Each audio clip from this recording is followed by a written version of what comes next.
So you're here because you want to know what is inflammation. If that's why you've tuned in, don't go away. Okay guys, so here we go. We're looking at inflammation. Why? Well, loads of people hit inflammation day in, day out. It's really based on the situation and the context basically. What is inflammation? How is it? How is it good? How is it bad? And these are the main key takeaways you want to know and understand today. So without further ado, let's jump into number one. Here we go. Number one, inflammation is your body's natural defense system. It is a protective response to injury, infection, or harmful substances. Your immune system activates to help remove threats and begin the healing process. Infection, injury, and harmful substances there. So we can understand that, first of all, don't think inflammation is bad. It's there as your body's natural response to help your immune system to activate and get things healing and defending. So you can see inflammation isn't that bad. Okay guys, so that's your natural defense system coming from inflammation. Let's have a look at number two. Okay, number two. So here we go. The next point is inflammation helps you heal. So here we go. When you get injured, your body responds by increasing blood flow to the affected areas and sending immune cells, nutrients and chemical signals to protect the tissue and start the repair process. So here's how it works for inflammation, and it's totally natural and absolutely essential for your body to process any damage. Here we go. Number one, injury occurs, the body detects damage. Number two, inflammation activates, blood flow increases to the injured area. Now you're starting to go, okay, now I get why it comes puffy and more kind of throbbing in that area. Here we go. Number three, immune cells and nutrients arrive. They fight harmful invaders and clear out damaged cells. Massively important for your white blood cells. They are your immune system. You'll have many things arrive in there. They'll be sticking up, making your sticky platelets to seal the flow of blood. They'll be doing a whole range of things.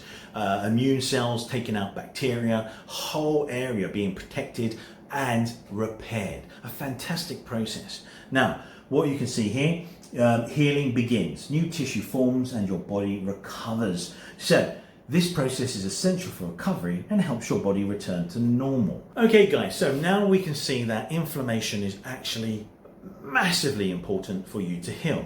It's not something to fear, it's something to actually say, fantastic, I can see it's inflamed and it's just trying to do its job. So it's not too much of a problem to worry about.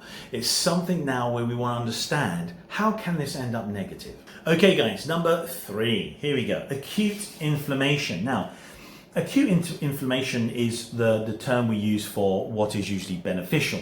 So when we see acute inflammation, it is short-term and helpful. It happens quickly after an injury or infection and helps protect and heal the body. So you've got an example here where you see you've got your knee here cut and the immune cells are rushing there to the injury. Why? Because once you've cut open and you have obviously opened up your body should be pretty much sterile inside, a nice, lovely, conducive environment.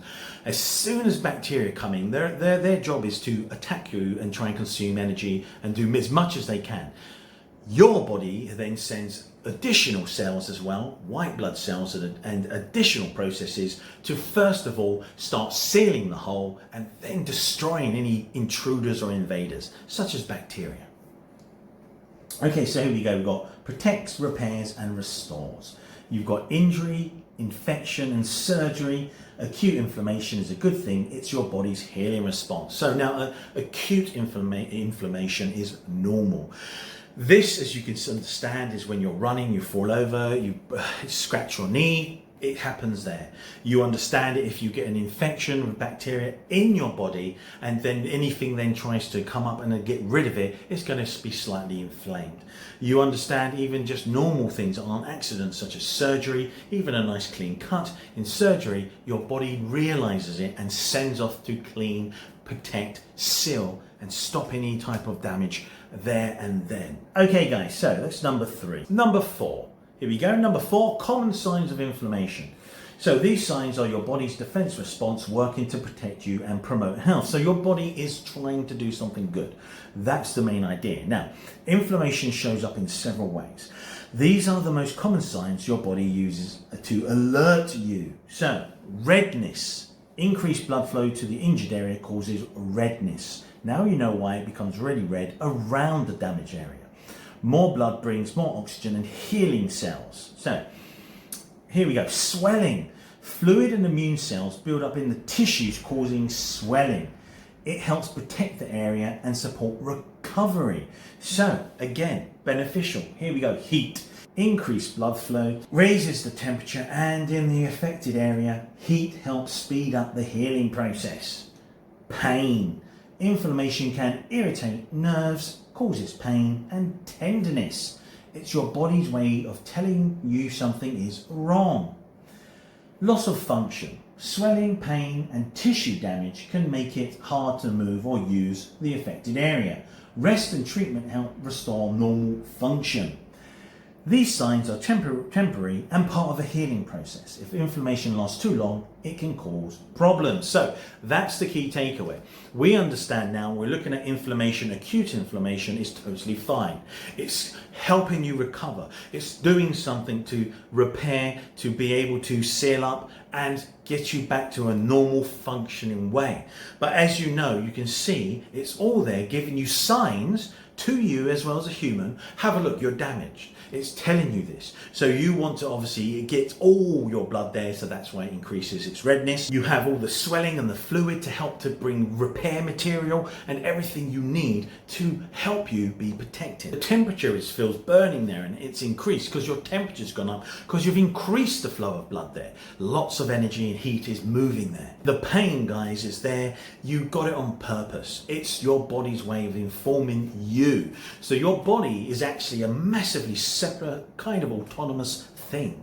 It's sitting there doing its operations day in, day out. But you are the master controller.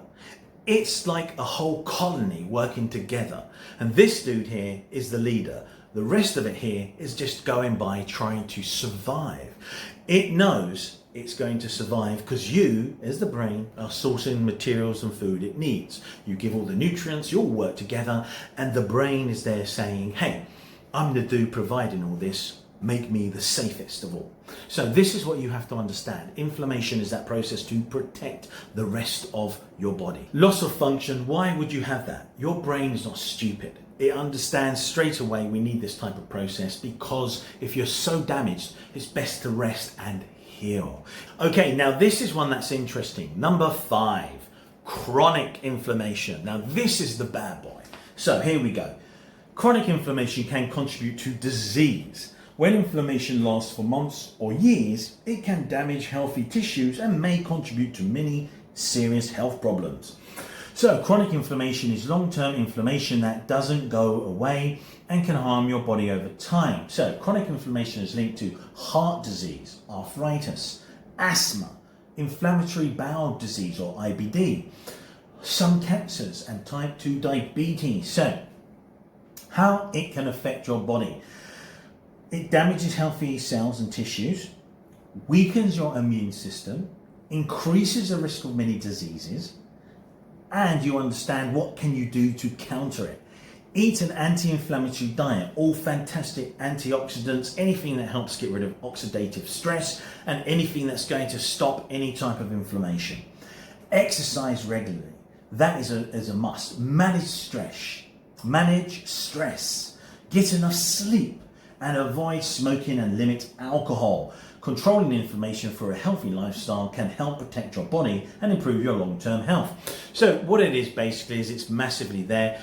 We shouldn't at these modern times be saying don't drink obviously too much. That's a big thing, a big takeaway. You don't want to have too much of anything. It causes damage, especially alcohol. It's a poison. You understand that you must have it in moderation. But smoking is the number one worst thing you can do for nearly any disease and chronic situations. You will produce them and produce most problems you can think of by smoking. So beware with smoking. Okay guys, so I hope you liked this information on what is inflammation. I hope it's given you some insights how to make sure you can prevent it, but also not to be scared of it, as it's a natural part of the body's functioning. But be aware of chronic inflammation and immediately seek your GP and your health practitioner immediately, guys, because he will be able to then make sure you get the what you need to calm it down and identify the issue. Okay guys, I hope you liked the video. Thumbs up and subscribe. Also guys, any questions, pop them in the comments and I'll try my best to answer them. I'll see you on the next one.